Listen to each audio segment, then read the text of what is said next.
Pronto, então agora está gravando, a gente pode começar.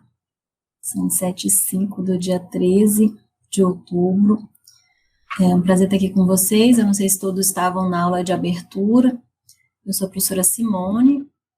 E aí hoje vai ser um encontro, acho que interessante para a gente discutir um pouco do que vocês já leram na apostila, praticar, tirar dúvidas e de repente aprofundar uma coisa ou outra que surja ao longo desse nosso encontro, ok, pessoal? Então fiquem à vontade para falar comigo pelo chat ou pelo áudio, para que a gente possa interagir o máximo possível. Eu acho que nesse aspecto a pandemia trouxe algumas possibilidades a mais, né? Esses recursos estavam aí, mas eles ficaram muito mais disponíveis para a gente tem que fazer o máximo para utilizá-los da melhor forma possível. Ok?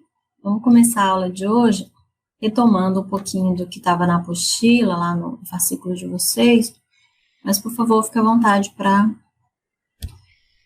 a gente conversar, tirar dúvidas.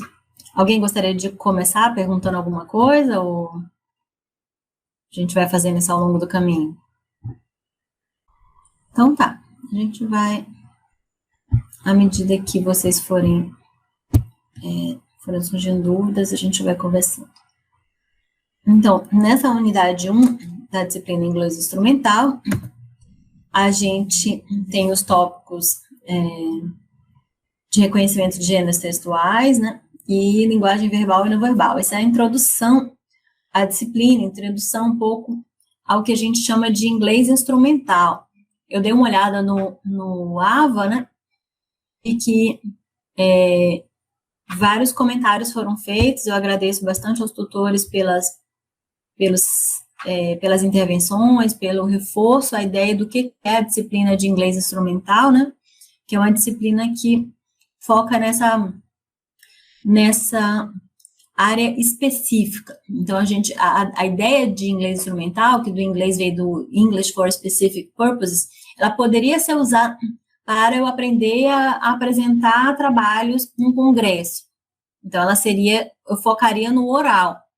Eu poderia aprender a escrever artigos científicos para publicações, e eu focaria na escrita. Mas no Brasil, esse inglês instrumental ficou muito conhecido com esse foco na leitura. Então, o que a gente está fazendo aqui agora é buscando essas leituras em língua inglesa e estratégias buscando entender isso tudo, né, e estratégias que nos favoreçam durante essas leituras, né? Então, como primeiro tópico, a gente fala um pouco das leituras de forma geral, e depois a gente entra em algumas estratégias, né, como identificar as palavras cognatas, acionar conhecimentos prévios, e o que são o skimming e scanning, que são algumas das estratégias iniciais que a gente vai discutir aqui um pouquinho, que foram apresentados para vocês nessa primeira unidade. Então, lá, pessoal, no fascículo, eu tentei explicar um pouco para vocês a diferença dessa leitura passiva e de uma leitura ativa, né? Por muito tempo se acreditou que ler era uma atividade de pescar informações que vinham do autor. Mas a gente precisa superar essa ideia e ter cada vez mais em mente, né, de que é um diálogo, querendo ou não, é sempre um diálogo entre o autor e o leitor, né? Então, quem tem que estar escrevendo ali tem uma série de intenções, mas a forma como eu reconheço essas intenções depende muito do meu próprio mundo, da minha própria compreensão, da minha própria capacidade de leitura em língua inglesa. Então, um desses aspectos que a gente fala com relação a essa leitura ativa da língua é o meu linguistic knowledge, né? Knowledge é a palavra conhecimento. Então, o quanto que eu sei dessa língua, o quanto que eu... Hello, Celiane, bem-vinda. Boa noite. Então, o quanto que eu sei do conhecimento da língua inglesa, o quanto que eu já estudei, de repente, lá no ensino fundamental, no superior, nos primeiros anos, ou em outra graduação que eu tenha feito. Então, quanto que eu sei dessa língua? O quanto que eu consigo identificar dessa língua. Isso é um dos aspectos, né, do vocabulário, das relações de grupos nominais, dos cognatos, né? Então, tudo isso é um dos aspectos que eu preciso levar em consideração, mas não é o único aspecto. Um outro aspecto que eu preciso levar em consideração é o meu conhecimento textual. Será que eu consigo identificar as pontuações, as leituras dos discursos? Será que eu consigo perceber os gêneros textuais, os layouts, as palavras-chave, né, as ideias mais importantes daquele texto? Então, isso é muito importante, que eu tenha esse conhecimento de textos, né, do que caracteriza um determinado gênero textual, por exemplo, porque na língua portuguesa não vai ser diferente da língua inglesa nesses aspectos. Então, eu vou trazer todo o meu background knowledge. Background, né, back dá no sentido de costa, de que está para trás, né? Então, todo esse meu conhecimento prévio precisa estar acionado para que eu faça uma leitura mais ativa, né? Então, esse conhecimento prévio é o quê? São as minhas leituras anteriores, a minha experiência de vida anterior. Tudo isso tem que estar ativado, tem que estar. Eu não posso ler uma coisa que eu sei que não faz sentido. Eu vou ler um assunto que, sei lá, algum texto que está falando sobre características químicas dos metais, mas eu estou vendo que ali não está certo, que não é bem isso. Então, eu preciso trazer o meu conhecimento prévio para esse diálogo, para eu saber que aquilo ali não é isso, que de repente é um pouco mais que isso, ou está errado, né? E aí eu trago esse meu conhecimento para o texto também. E o que a gente foca nessa nossa disciplina são nessas estratégias. E as estratégias, o que elas são? Elas são possibilidades, né, de leitura que facilitam a construção desse texto. Então, eu vou trazer estratégias scanning, skimming, inferência textual, a observação de informações verbais e não verbais. São diversas estratégias que a gente não lembra quando lê em português, porque para a gente já é automatizado. Mas em inglês elas nos ajudam muito, né? Então, acho que vale a pena a gente falar delas ao longo da disciplina e chamar atenção para algumas delas. Também trabalhando as estratégias de leitura, pessoal, é uma forma fácil, é uma forma ativa, né, da gente estar percebendo não só as estratégias em si, falando sobre elas, mas aproveitando para, na hora de aplicar cada uma dessas estratégias, a gente aprender um pouco mais de vocabulário, a gente lê pequenos textos, e esses pequenos textos vão crescendo ao longo da disciplina, para que você tenha um maior conhecimento da língua inglesa ao longo do caminho, ok? Tá cortando o meu áudio para todo mundo, gente? Não, para mim tá bom, professor. Tânia, de repente, se continuar assim, seria legal talvez sair e voltar, alguma coisa assim, às vezes é a sua internet. Ok, pessoal? Então, é um pouco isso. E aí, nesse sentido, os processos acontecem top-down, né, de cima para baixo, que são esses processos que eu vou utilizar todas essas estratégias, eu vou ver tudo que eu conheço sobre aquele assunto, todo o meu conhecimento linguístico, para buscar a compreensão do texto. Mas também, ele acontece bottom-up, que é do texto, né, eu buscar extrair do texto o que é interessante para a minha compreensão. Então, eu vou buscar as letras, as palavras, os parágrafos, a pontuação, as linking words, eu vou buscar vários elementos no meu texto que vão me ajudar na compreensão. Então, ele vem de top down, né, de mim para o texto, e do texto para mim. Então, eu acrescento aquele texto o meu conhecimento, mas ele me traz um tanto mais de conhecimento, para isso que a gente vai em busca do texto, né? Então, a gente tem que ter em mente sempre esse diálogo ativo. Tudo que eu ler, eu vou parar para pensar, e aí em inglês eu preciso fazer esse exercício sempre. O que esse parágrafo quis me dizer? Né? E aí faço uma anotação do lado do parágrafo. O que essa introdução me explicou? Ela me explicou sobre isso. É um exercício que em português faz sentido. Em inglês mais ainda, porque às vezes eu fico tão preocupado em entender cada frase, cada palavra, que eu esqueço do que eu li no final. O que eu aprendi aqui nessa metodologia, nessa conclusão desse artigo que eu li, por exemplo. né? Então, é um movimento que eu preciso fazer o tempo inteiro, sabe? De questionar o texto, será que foi isso mesmo que eu entendi? Será que faz sentido isso? E ir fazendo as minhas próprias conclusões a partir do texto lido. Ok? Então, a gente começa falando um pouco dos gêneros textuais, né? Identificando, especialmente, a gente vai identificar aqueles gêneros que são mais acadêmicos, né? A gente vai falar de gêneros e observação da linguagem verbal e não verbal, como sendo estratégias pré-leitura. Ou seja, se fosse um texto em português, eu olho uma receita de bolo, sei lá, ou manual de instrução de algum procedimento químico, eu vou direto cair naquela leitura, né?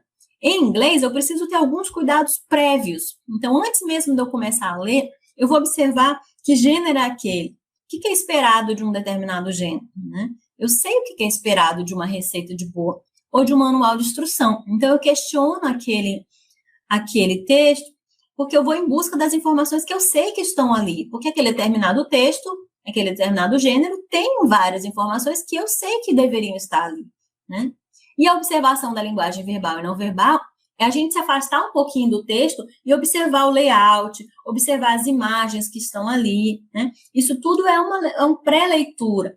É eu me preparar para depois eu entrar naquele texto já com algum conhecimento prévio ali já engatilhado, tá? Então, esses gêneros, eles têm funções comunicativas reconhecidas socialmente. Eu sei o que esperar deles, porque é o texto que todo mundo usa. Não muda de país para país, não muda de língua para língua, de repente, isso não acontece. Então, culturalmente, entre diversas culturas, esse é um ponto em comum. Então, a gente se aproveita disso para já entrar no texto com algum conhecimento, né?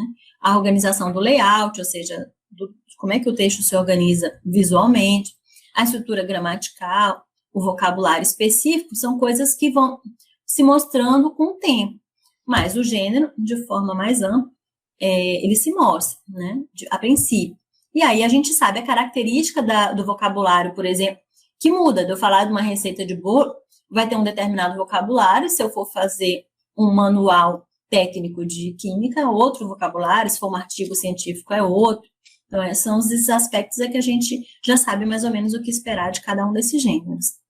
A familiaridade com o texto, com o gênero textual, possibilita ao leitor efetuar leituras mais eficientes, mais direcionadas para a localização de informações que eu preciso, né? As informações que são necessárias para eu entender aquele determinado texto de forma mais rápida. Olha um exemplo aqui para vocês. No fascículo de vocês tem alguns exemplos, né? Eu tentei trazer alguns outros para a gente discutir. Olha, que gênero é esse aqui? Alguém conseguiria me dizer? O que seria isso aqui?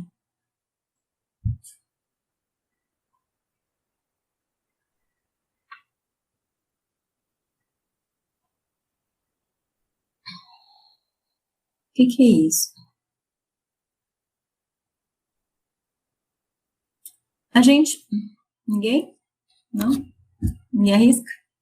Botar no chat?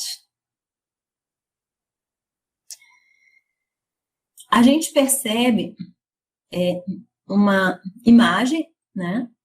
A gente percebe algumas frases curtas, a gente percebe uma criticidade, se a gente prestar atenção um pouco mais nos textos, né?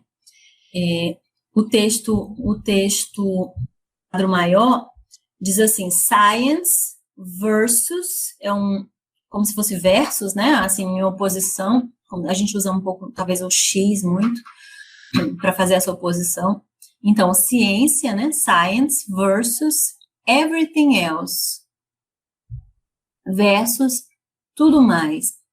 E a gente tem uma fila de respostas. A gente tem uma fila que começa longa, né?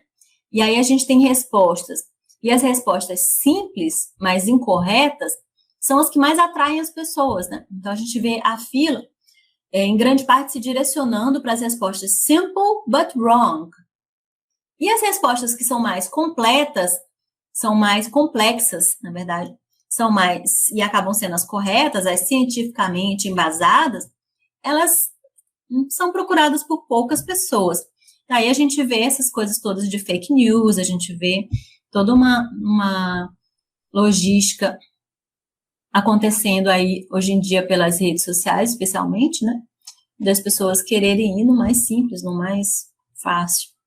Então, esse gênero textual, a gente pode dizer que é uma charge, ok? A charge, ela leva consigo um tom de crítica. Ela leva consigo um tom de crítica, um tom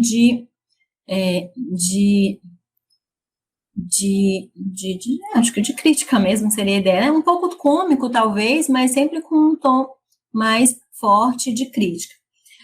A gente tem a gente sabe que a gente tem imagem e a gente tem essas palavras onde a relação entre a imagem e as palavras é que vão dar o tom de crítica que a gente busca numa charge, né? Então a gente sabe mais ou menos o que esperar já desse gênero textual. Ok? Science versus everything else. Aqui eu trago para vocês um outro exemplo também. Acho que no fascículo de vocês tem alguma coisa parecida. Quando eu olho um Advil, eu sei do que se trata, né? Acho que todo mundo conhece Advil, Tilenol, Novalgina, são esses remédios para dor de forma geral, né? E aí eu já consigo perceber, talvez de forma não tão complexa, que isso se trata de um advertisement, né? Um ad também é muito comum, o inglês mais americanizado vai chamar isso de ad, só o AD, porque é mais curtinho, né, mais fácil. Mas os ads ou advertisements são são anúncios, né, são propagandas.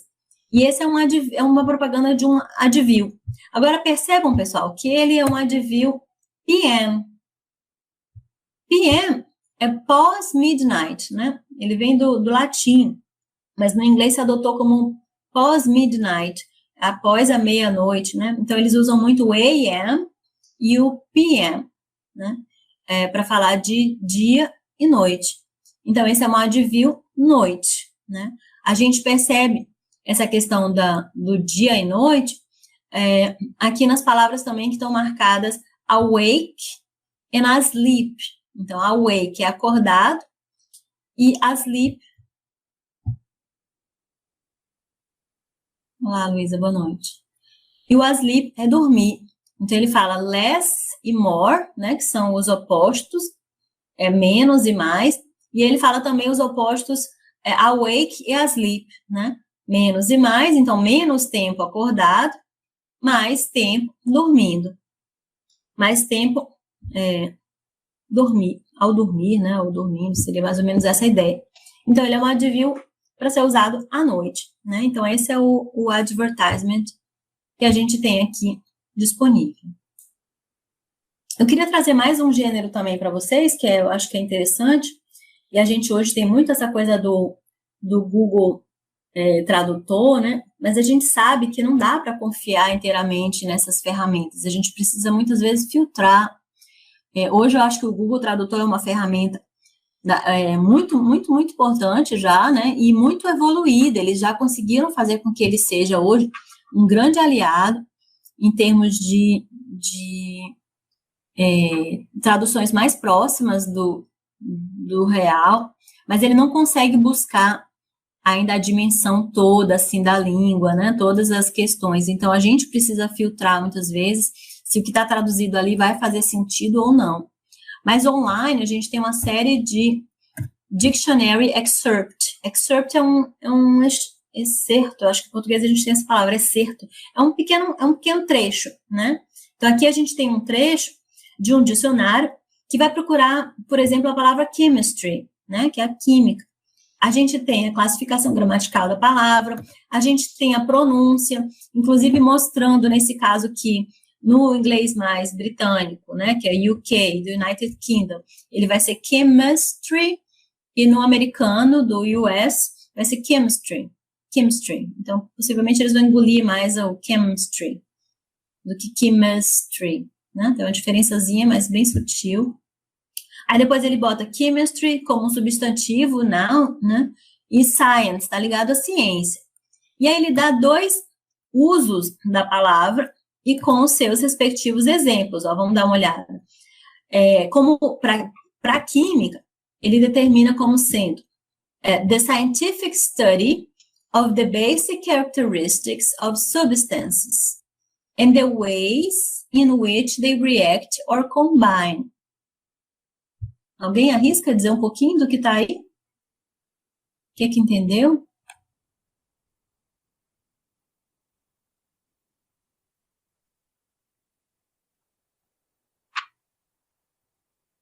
Seria um estudo, né, científico de características básicas das substâncias e a forma, the way, que elas reagem ou combinam, ou se combinam, né? O exemplo que ele dá na frase embaixo tem assim: She studied chemistry and physics at college. Ela estudou, tá, no passado, ela estudou química e física na faculdade. A chemistry department. Ou então eu posso dizer a chemistry laboratory. Ok? Então, está se referindo à química como uma área de estudo, né? E aí, no exemplo seguinte, onde tem esse A2, pessoal, que às vezes o dicionário traz uma colocação desse tipo, A1, A2, B1, B2, ele quer dizer o grau de dificuldade. Então, assim, tem a explicação mais simples e tem uma explicação um pouquinho mais avançada, que seria essa do A2. O que seria essa? Essa fala assim: the basic characteristics of a substance. Né? As características básicas de uma substância. And the way in which it interacts or combines with other substances. É parecida com a de cima, mas ela dá um pontinho a mais, assim, um passinho a mais, que seria, e a forma com a qual ela reage ou se combina com outras substâncias. Aí ele traz um exemplo um pouco mais avançado. A team of scientists, né, um time de cientistas, has been studying, tem estado estudando, the chemistry of the ozone layer, a química da camada de ozônio, ok? The chemistry, aí não parou só em chemistry, né? The chemistry of, da camada de ozônio, ozone layer, ok? Então, é simples a gente pensar que, isso aí é um trechinho do dicionário, né?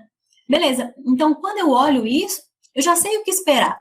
Eu já sei que um dicionário que é mais completo vai me trazer pronúncia, vai me trazer classificação gramatical, vai me trazer exemplos, explanações sobre aquela palavra e exemplos, né? Então, por isso que o uso do Google Tradutor, em certa medida, ajuda, né, na leitura ali mais rápida da coisa, porque vai me dar uma tradução imediata, mas não me ajuda a construir tanto conhecimento quanto o uso de um dicionário propriamente dito.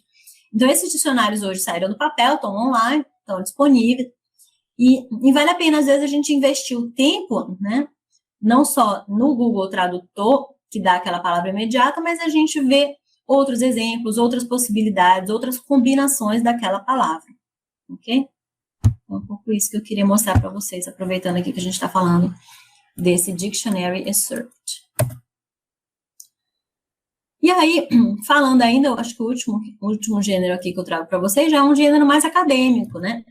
Quando eu consigo perceber de onde ele é tirado, ele é tirado de um anuário de química, lá em 2011.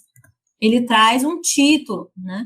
Evaluating Students' Attitudes Towards Chemistry Lessons to Enhance é para aumentar, melhorar, Teaching in the Secondary School, né? Então, eu estou avaliando a atitude dos estudantes em relação às lições de química, né, as aulas de química. Para que eu estou avaliando essa atitude dos estudantes? Para a melhoria, para o avanço do ensino. Aí, aqui a gente tem uma palavra importante, né, que é teach. Teach, eu sou uma teacher, né, o que eu faço? Eu ensino. Então, teaching é o ensinar, é o ensino. Nas escolas secundárias, né, que aí já seria escolas do ensino fundamental. Ok? A gente vai ter high school, como sendo ensino médio, depois higher education, ensino superior. A gente tem o que mais aqui nesse texto? A gente tem o autor, Derek Schwang, alguma coisa assim. A gente tem logo em seguida um abstract. Esse abstract pode ser abstrato mesmo, de uma pintura abstrata, por exemplo, mas comumente no meio acadêmico a gente vai ler muitos e muitos abstracts, que são os resumos, né? E aí, o que eu espero de um texto como, logo em seguida de um resumo? As keywords, as palavras-chave, né? Geralmente a gente tem de 3 a 5 palavras-chave, sempre seguidas após um resumo, após um abstract, eu tenho keywords. E em seguida eu tenho introduction e o resto do desenvolvimento. Bem, eu sei o que esperar quando eu vejo um artigo científico, né? Eu sei o que vai ter ali, eu sei quais são as etapas do processo. Então, isso me ajuda muito, porque eu já sei o que esperar. Então, se eu estou interessada em saber metodologia, eu vou especificamente na área que está explicando metodologia. Se eu quero saber apenas os resultados daquela pesquisa, eu já vou direto ali. Então, eu já sei um pouco o que esperar de cada gênero, né? E aí, isso me facilita muito na hora de entender os textos em inglês, porque eu já sei, de alguma maneira, o que vai vir ali. Outros elementos de um artigo científico também são o theoretical background, né? Que seria esse, como eu falei para vocês, sempre background, de que vem antes, né? Então, tem todo um embasamento teórico ali por trás. Os methods, research instrument, e essa palavra research é importante que todo mundo saiba, research é pesquisa, ok? Os results, a conclusion, as references, então são as várias e várias etapas que costumam estar presentes dentro de um artigo, de um academic paper, scientific paper, alguma coisa assim.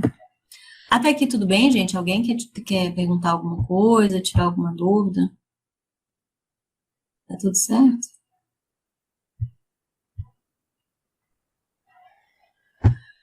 Tudo bem, então eu continuo. Quando a gente fala de linguagem verbal e não verbal, que seria o nosso próximo tópico, é fácil da gente perceber, né, que essa linguagem verbal é aquela que usa a compreensão de palavras, e a não verbal é aquela que vai usar figuras, gráficos, tabelas, mapas. Uma acaba sendo complemento da outra, né? E é importantíssimo, porque muitas vezes o que eu vejo na imagem, eu complemento com a informação escrita, e o quadro ali se completa, né? Eu preciso desse complemento, e não só por complementar, mas por reafirmar. Então, eu vejo uma determinada imagem, penso que pode ser aquilo, mas a escrita fortalece, a escrita confirma o que eu primeiro pensei, eu imaginei sobre aquele tema. Então, a relação entre verbal e não verbal o tempo inteiro está sempre ali se relacionando e me ajudando. A gente tem uma imagem aqui ao lado que fala phases of matter, né? Matter é matéria, tá? Então, eu tenho as fases da matéria. Então, eu tenho 3 caixas, olha, você percebe, são 3 caixas transparentes, né? Digamos assim, como se fossem caixas de acrílico, e dentro eu tenho objetos, ou conteúdos, né? Eu diria.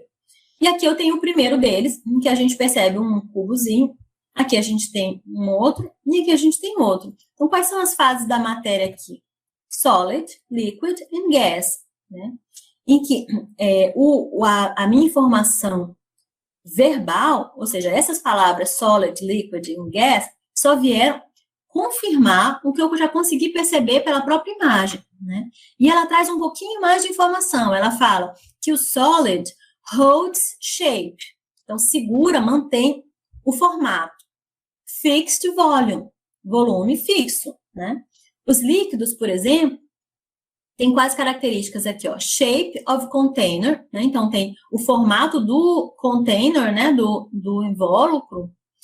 Free surface, então tem uma superfície livre, né? And fixed volume, mas o volume se mantém fixo.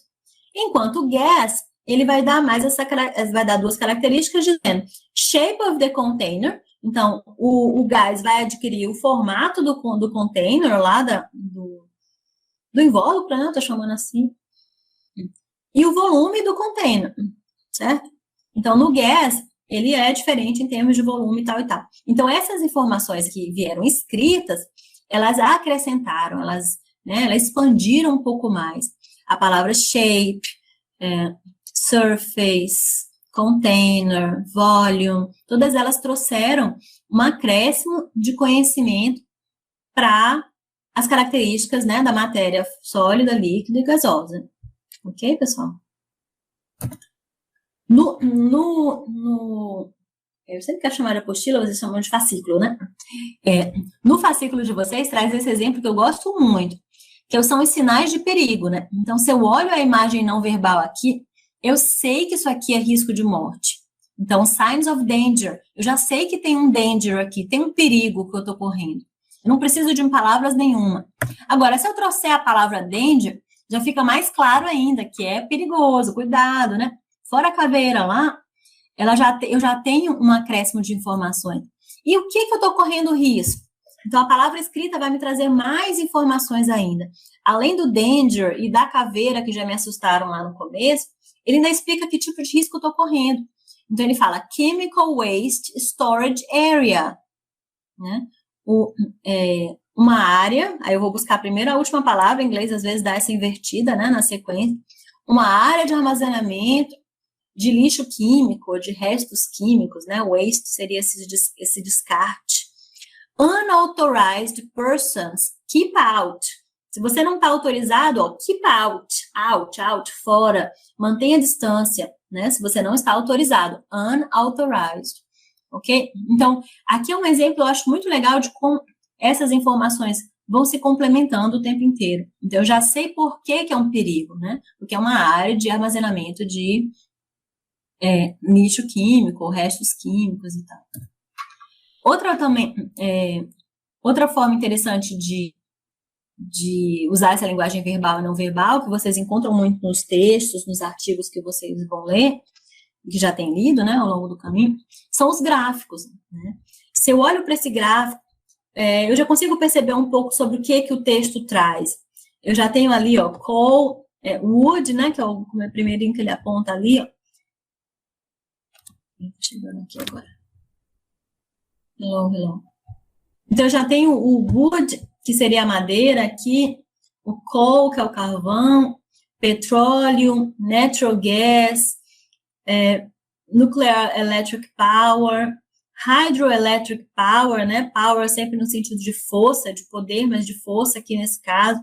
Eu tenho uma tabela que mostra essas quantidades e eu tenho aqui datas, né? Então, eu já sei que ele está falando de uma quantidade de energia, né, de fontes de energia ao longo dos anos. Claro que eu vou ler o título, né, para saber ao longo dos anos aonde.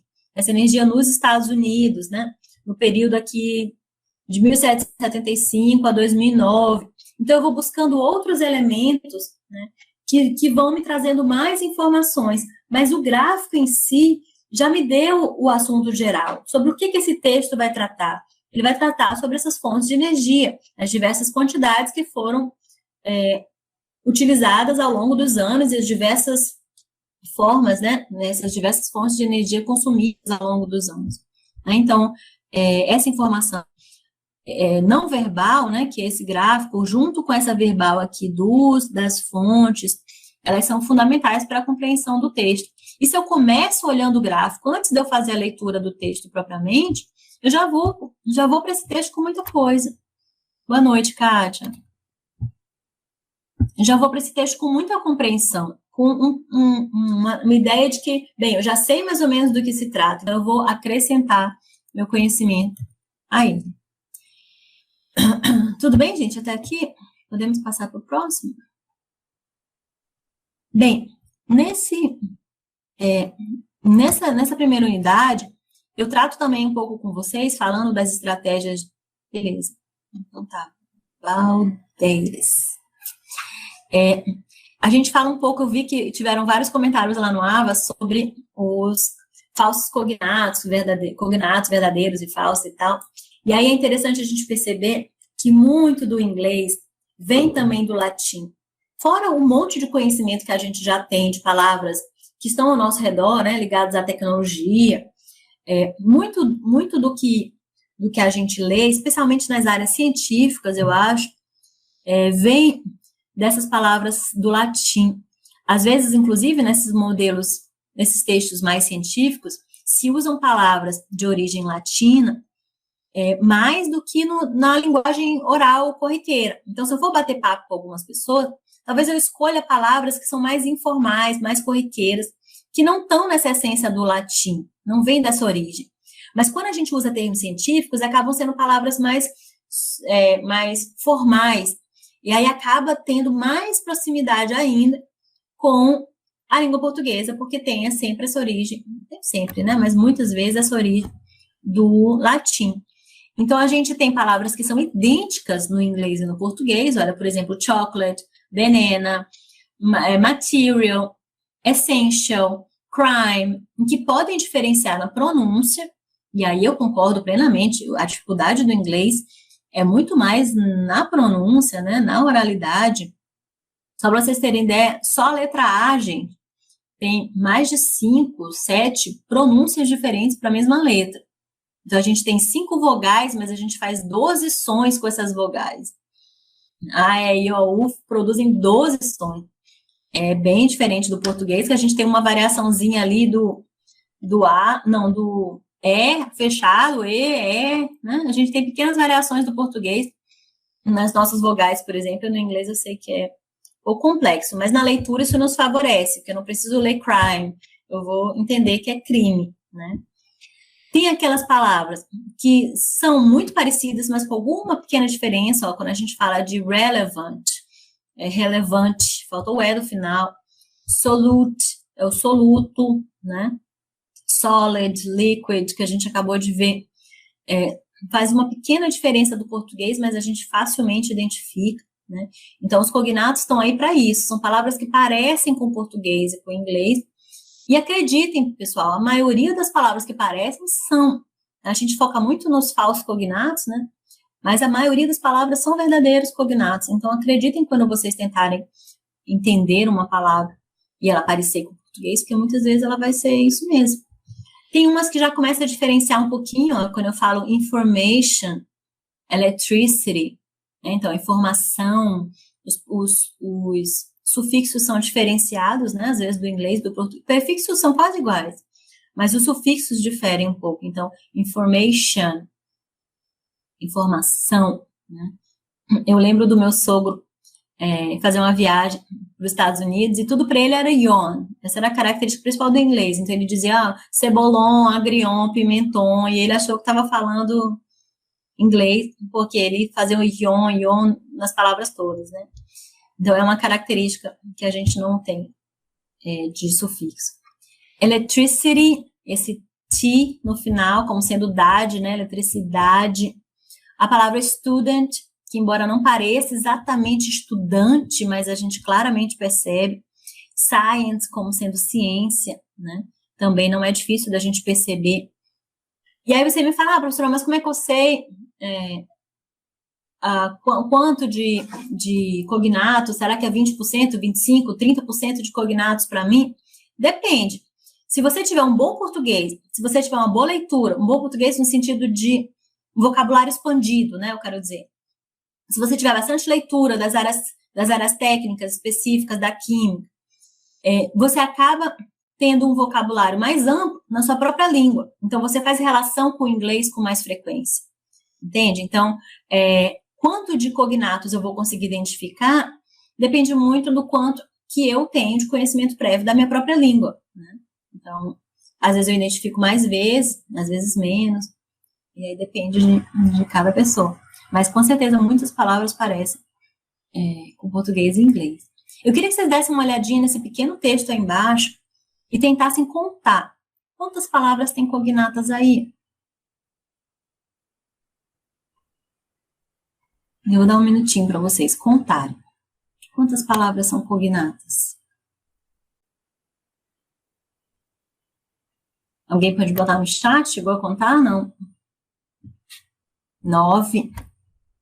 Isso mesmo? Mais alguém arrisca?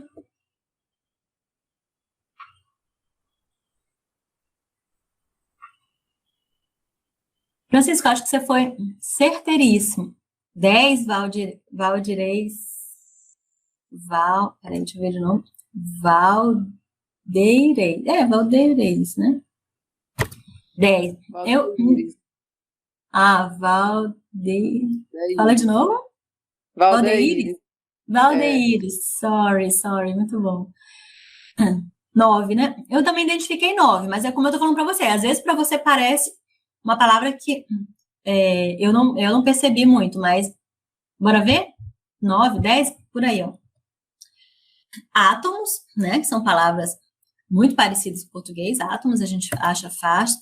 A gente tem reactions, né, reação, propriedade, interações, composition, a composição, a estrutura, né, structure também parece, ciência, especially também parece, né? Eu acho que essas palavras, principalmente, quem achou 10, achou mais o quê, gente? Não sei. Né? Eu também fui nessas 9 aí. Mas, olha, um parágrafo pequenininho como esse não é de grande dificuldade para a gente identificar, para a gente compreender. Olha. Vamos juntos aqui, por favor. Química é a ciência da matéria. Né? Matter não parece matéria, mas a gente viu agora quando a gente falou de sólido, líquido, gasoso. Especialmente ou especificamente, as suas reações químicas. Mas também, but also, sua composição, estrutura e propriedades. Ok? Aí ele continua. Chemistry is concerned, a química é preocupada, né, ou se interessa, com átomos e as suas interações com outros átomos. Ok? Então, num pequeno parágrafo como esse, se eu conseguisse identificar chemistry, que é o tópico principal, e eu sei que chemistry é química, então, essa palavra eu já vou conhecer. E aí eu percebo as palavras que são cognatas, ó, química, ciência, especificamente ou especialmente, reações, composição, estrutura, propriedades. A química, átomos, interações, átomos. Eu tenho uma lógica, né? Eu tenho uma lógica a entender que a química é uma ciência, né? Que especificamente vai tratar das reações. E aí eu vou prestar atenção nas composições, na estrutura e nas propriedades dessa química. E aí eu vou pensar que essa química tem átomos, não vai se preocupar com átomos, vai estudar átomos. E as interações, você selecionou matter. E as interações desses átomos. Então, eu consigo achar uma lógica no parágrafo apenas tendo uma lógica, achando um caminho lógico, né? Uma compreensão entre os cognatos. Agora, eu preciso saber química. E aí, logicamente, você vai sabendo as palavras. Matter, para mim, não parece com matéria, mas às vezes a gente se acostuma tanto com uma palavra. Eu lembro uma vez que um aluno me falou de sugar, eu coloquei aqui no chat para vocês. Ele disse, professor, sugar é sugar, né? É sugar uma coisa, tipo chupar, assim. Eu falei, não, gente, eu nunca tinha pensado em sugar como sendo um cognato. Porque para mim, sugar, há muitos anos, sempre foi açúcar. Então, eu nunca pensei no sugar como sendo uma palavra parecida com português. Nunca me associou com sugar, né? Mas quando ele falou, eu disse, realmente. Então, nesse caso, você pode considerar o sugar como sendo um falso cognato, né? Seria essa última categoria de cognatos. Porque sugar é açúcar, não tem nada a ver com sugar, né? E aí, eu entendi a lógica do aluno, por isso que eu falo que questões de cognatos são muito relativas, depende muito do quanto que você percebe uma palavra ou outra. E aqui eu trouxe alguns exemplos para vocês. Eu vi também que no AVA tinham vários links lá para vocês pesquisarem outros cognatos, falsos cognatos. Aqui eu trouxe alguns para vocês, ó. Cuban cigars are among the best in the world, né? Então, a gente pode pensar cigarro, mas a gente sabe que os charutos cubanos é que são os melhores do mundo, né? São os mais famosos, dominicanos e cubanos, se não me engano. Então, a gente associa cigars com a palavra em português, mas a gente pensa logo que a frase não faria muito sentido, porque os melhores do mundo são os charutos cubanos. Um outro falso cognato também seria college, na frase I study in this college. Eu estudo nesse colégio, vocês não poderiam dizer isso, né? Vocês são do ensino superior, não faz sentido, mas vocês poderiam dizer, na verdade, essa frase, Porque vocês não estão falando de colégio. College quer dizer faculdade. Então, no ensino superior, eu posso dizer I study in this college, porque eu estudo nessa faculdade, né? Faz sentido. Tem uma diferençazinha entre college e university, né? Porque college é como se fosse um pedaço da universidade, né? Ou pegar vários pedaços. Actually, na verdade, né? Pode parecer atualmente, mas não é. Então, actually, na verdade, eu trabalho como professor. Eu sou professor, né? I work as a teacher. The data are incorrect. E aí, data, ou data, em inglês quer dizer informação. Esses dados, né? O pessoal da computação usa muito essa palavra data, ou data, que são dados. Tem um outro exemplo aí, por fim, quase por fim, que é he couldn't open the door because he didn't push. Push, o rapaz não vai conseguir nunca abrir aquela porta, porque push quer dizer empurrar. Ele vai passar horas ali e não vai conseguir abrir a porta. Né? Mas cuidado, pessoal. Na frase que eu coloquei de azul ali, Dr. Charles assisted the surgeon, eu posso pensar que assistiu é assistir, tipo assistir TV. Aí eu vou dizer, o Dr. Charles assistiu o cirurgião, ele ficou olhando para a cara do cirurgião lá fazendo a cirurgia. Não necessariamente. Nesse sentido de assistir, como assistir uma TV, eu vou dizer watch TV. E aí sim parece um falso cognato. Mas se eu pensar que assistir tem em português também um sentido maior, que é de dar assistência, aí a gente tem os cursos de assistência social, por exemplo, a profissão, né, de assistente social, é de dar assistência, de dar ajuda. Então, nesse caso, a frase não é um falso cognato, porque Dr. Charles, né, ajudou o cirurgião. Então, ele foi um auxiliar na cirurgia. Ele participou ativamente da cirurgia, ele não observou a cirurgia. Então, nesse caso, não é um falso cognato, é um cognato verdadeiro. Assistiu à cirurgia no sentido de ajudou a cirurgia, tá? Então, nesse sentido, a gente tem que ficar aberta às possibilidades da nossa própria língua para a compreensão do texto, tá? Alguma dúvida, gente? Não? Bem, eu vou falar mais rapidinho aqui para o nosso tempo. Tá bom. Para o nosso tempo, então, não ficar muito longo. Eu trouxe para vocês também a estratégia de leitura conhecimentos prévios, né? Como a gente já tem falado, que é ativar esse conhecimento que você já tem sobre a química toda vez que você for ler um texto, para que você possa buscar esse conhecimento, questionar o texto. E quanto mais vocabulário você for adquirindo na área de química, você lembra que matter é matéria, chemistry é química. E aí você começa a ampliar esse vocabulário que você já tem, de repente, lá no ensino médio, a gente aprende muito profissões, a gente aprende cores, aprende, sei lá, vocabulário de coisas diversas, né, esportes e tal, e agora você vai trazer tudo isso para ampliar esse vocabulário para a área específica de química, né? Então, mas você precisa fazer isso dessa forma mais ativa, que é buscando o teu conhecimento. Vocês estão no terceiro período, já começa a ter um pouco mais de know-how do assunto. Olha só, imagina quantas palavras nós aprendemos no último ano, né? Então, hoje em dia, se eu falar em quarantine, ou se eu falar em lockdown, por exemplo, talvez ninguém soubesse o que era um lockdown antes, mas todo mundo sabe, passou por ele. Então, essas palavras em inglês estão ao nosso redor e a gente precisa acionar esse conhecimento prévio. A gente precisa acionar esse conhecimento prévio o tempo inteiro, porque a gente conhece, a gente vivencia várias dessas palavras. Por exemplo, quando eu falo de coronavirus, COVID-19, isolate, stay home, né, ficar em casa, tudo isso, wash your hands, por exemplo, lavar as mãos, tudo isso a gente vivenciou, a gente sabe do que se trata. Quando, por exemplo, eu pergunto para vocês aqui, ó, how do acids and bases react with metals? Como os ácidos e bases reagem com os metais?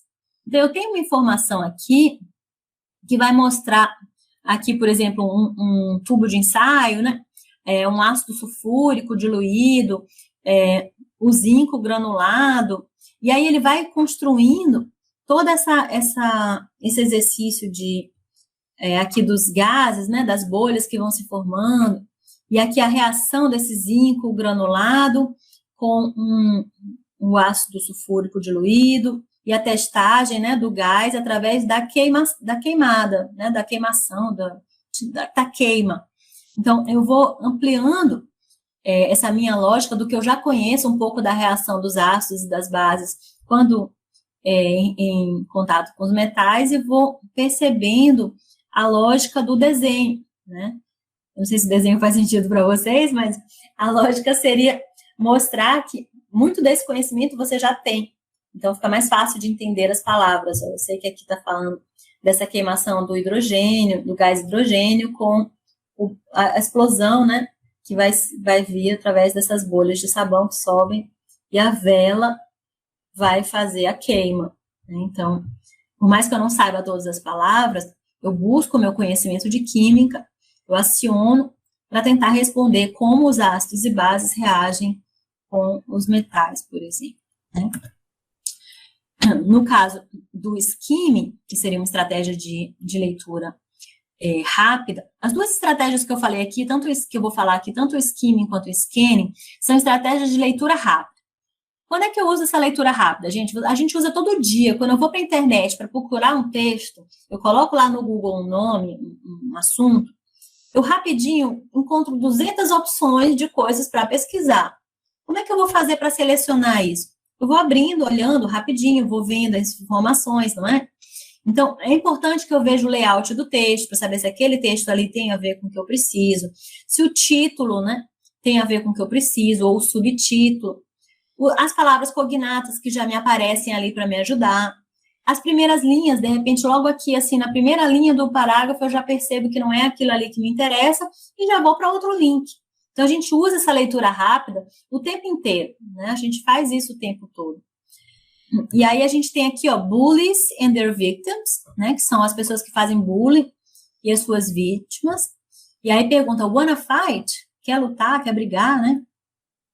Aqui, e o texto é subdividido. Primeiro ele explica what is bullying, né? Mas ele traz uma imagem forte. A gente percebe uma criança e uma sombra, né, por trás, agressivamente, chegando perto dessa criança. Então a gente já entende que o contexto que ele vai falar de bullying é muito ligado ao contexto de escola, infantil, né? Aos que as crianças passam nesse momento dessa faixa etária aí, por exemplo, tá? Então, essa observação rápida que eu faço do texto, eu já percebo rapidinho se aquilo ali me interessa ou não, se é o que eu quero pesquisar ou não. A mesma coisa eu faço num artigo, né? Como a gente falou antes, se eu for fazer o skimming desse artigo, eu olho rapidinho ali o título, o subtítulo, eu dou uma olhada rápida no abstract, especialmente ali nas keywords, né, as palavras-chave. Rapidamente eu dou aquela olhada no texto. Então, o skimming o skimming é uma olhada rápida. O scanning também é uma olhada rápida do texto. Mas, nesse caso, gente, eu estou buscando uma informação específica. Eu tenho um professor amigo que fala assim, que o skimming é quando eu chego numa festa e eu olho aquele mundo de gente.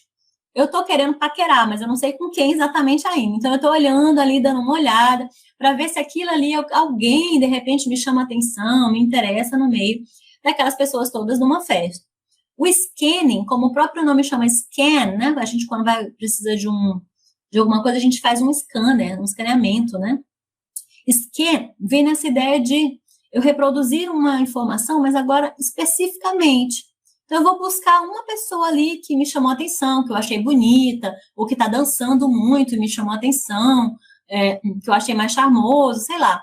Aí, a hora que eu vou procurar uma informação específica, eu vou olhar aquela pessoa com mais atenção para ver se, de fato, aquela pessoa me atrai, se é, sei lá, a pessoa que eu quero me aproximar numa festa, né? Nesse caso aqui do scanning, é o que a gente faz numa busca de telefone, quando eu preciso olhar a minha agenda, por exemplo. Eu sei o que eu estou buscando, né? Então, eu sei que eu quero encontrar o telefone de Joãozinho. Eu vou na minha agenda especificamente buscando Joãozinho. Quando que eu preciso disso num texto em inglês? Quando eu quero ler, quando eu vou ler alguma coisa, por exemplo, eu vou participar de um teste de proficiência. Então, se vocês forem fazer um teste de proficiência para participar de um intercâmbio, ou forem fazer um teste de proficiência para um mestrado, né, que seria o próximo passo de vocês, a sugestão pela essa técnica do scanning é leia primeiro as questões. não, depois que você der uma olhada rápida, observar um pouco do título e tal, do layout do texto, vá para as questões. Porque quando você lê o texto, você já sabe o que você está procurando, né? Então, você já tem em mente qual é o tipo de informação que você vai procurar. É um número, é uma data, é um nome, né? Outra coisa também que o scanning nos traz, assim, enquanto estratégia de leitura, é que eu não preciso ler e compreender todas as palavras do texto. Eu preciso apenas ter uma ideia geral do texto e buscar o que eu quero. Então, aquela informação ali me interessa. As outras não me interessam. Eu não preciso ler, perder tempo com todo, entendendo todos os detalhes daquele texto, né? Então, essa busca de informações específicas para o que eu quero é fundamental. Mas, para isso, eu preciso primeiro saber o que eu quero, né? Então, cada texto que eu vou ler, por exemplo, se eu tenho um schedule, né, que seriam os meus horários, por exemplo, da semana. Aí eu tenho aqui Sunday, Monday, Tuesday, Wednesday, né? Cada dia da semana. E aí eu pergunto para vocês, quando será a minha aula de alemão na escola? Bem, se eu quero saber quando é minha aula de alemão, eu vou procurar pela palavra German. E aí eu identifico bem aqui, ó, na quarta-feira, às 9 horas, eu tenho 2 horários de German. Só isso? Não, aparece um outro German ali na sexta-feira.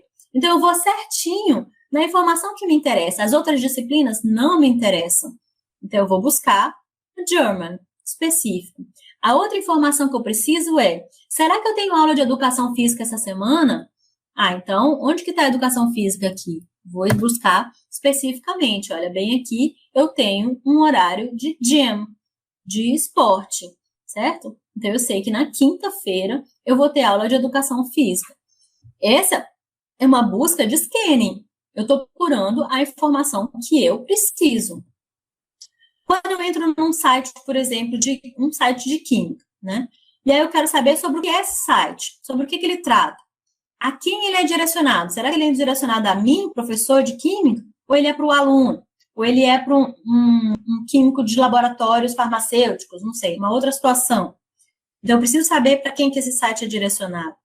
Esse site é cheio de artigos, mas será que esses artigos são pagos? Porque eu não vou ter grana para fazer, então eu vou olhar outro site, é melhor sair dele, né? Então, todas essas informações eu vou buscar especificamente dentro do meu texto. E aí eu percebo que elas estão nessas áreas aqui, ó. Vou fazer um zoom dessas áreas para vocês prestarem atenção comigo, ó. Sobre o que trata esse site. Tá dizendo aqui na descrição do site, ó. Journal of Materials Chemistry B, né? Um jornal, nesse caso, journal não é jornal newspaper, mas é um conjunto de artigos, né? Sobre materiais químicos, né? Então, esse jornal, esse material cobre todas as áreas de materiais de química relacionados à biologia e medicina. Ele é interdisciplinar, né, um jornal interdisciplinar, que publica em alto impacto, trabalhos de alto impacto, de significância interna, certo? Então, eu já sei que se trata de um jornal que foca na química relacionada à biologia e medicina. A quem ele é, pessoal? Bem aqui ele fala, ó, audience. Quem é a audiência? Quem é o público-alvo? Teacher e students. Até o próprio nome do site, ó, Learn Chemistry. Aprender química.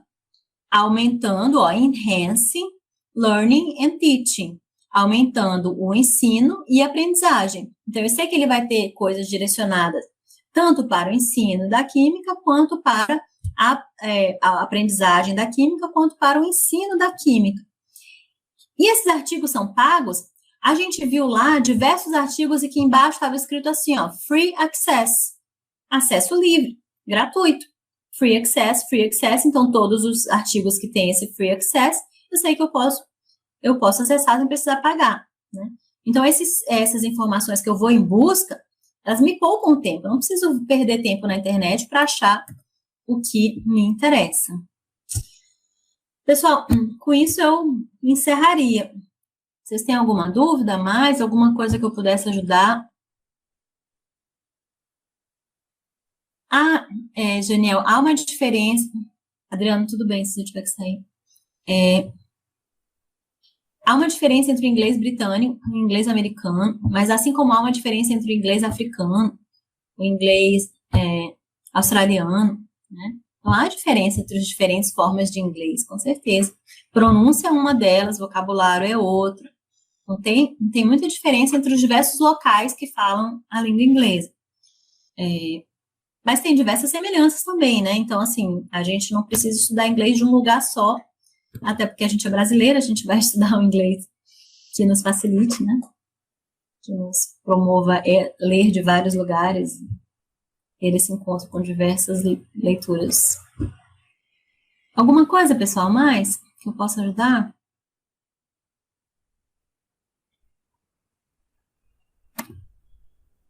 Bem, espero ter contribuído um pouco para a compreensão do fascículo, dessa primeira unidade. E aí eu estou à disposição, caso vocês tenham alguma dúvida, entrar em contato comigo, ou pelo e-mail. Que bom. Mas eu estou à disposição, tá? Se vocês precisarem. E a ideia é que essas estratégias sirvam para, quase como desculpas, de certa maneira, né? As estratégias parecem simples, mas elas vêm a ideia de que a gente vai lendo, né? A gente vai lendo com elas, com foco nas estratégias, a gente vai lendo textos em inglês. E aí, quanto mais a gente vai lendo, mais a gente vai aumentando o vocabulário e sendo capaz de ler mais e mais textos cada vez que vocês entrarem em contato com essas estratégias, tá? Então, pessoal, por hoje é só. Eu agradeço muito a presença de vocês. Vou interromper aqui a gravação agora.